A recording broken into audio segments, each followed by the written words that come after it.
Pán tréner, tak máme druhý deň prípravy za sebou.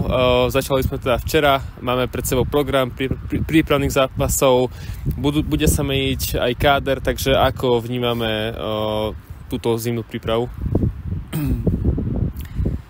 Tak áno, včera sme začali a rozlúčili sme sa, myslím, s 5 hráčmi, takže budeme potrebovať doplniť káder, no a tomu nám budú slúžiť aj tie prípravné zápasy a potrebujeme doplniť o 5 hráčov väčšinou do ofenzívy, takže verím, že sa nám to podarí a skvalitníme náš káder, aby sme boli dobre pripravení na prvé jarné kolo.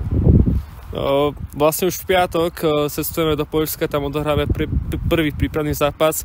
Očakávate od tých zápasov nejaké výkony, alebo ideme si natrénovať to, čo potrebujeme na ligu?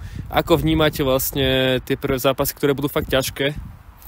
Tak my prvé tréningy máme nábehové po dovolenke, ale už od prvého zápasu budeme sa snažiť hrať to, čo by sme chceli, a budeme pracovať na hernej stránke, takže nečaká na nás nič ľahké prvé 2 zápasy, účastníka extraklasy a potom máme FC Košice, ale sú to náročné zápasy na úvod prípravy, ale sme za nich radi, že si môžeme zahrať proti takýmto superom.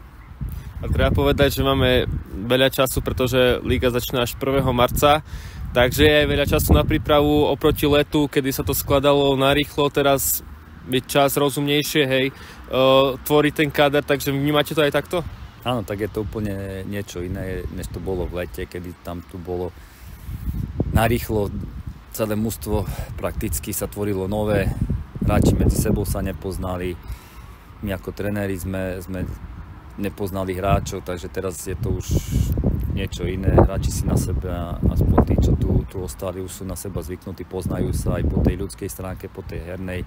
A teraz máme, dá sa povedať, necelé 2 mesiace, takže verím, že sa nám to podarí dobre poskladať a skvalitniť a že budeme, jak som povedal, dobre pripravení na jarnú časť.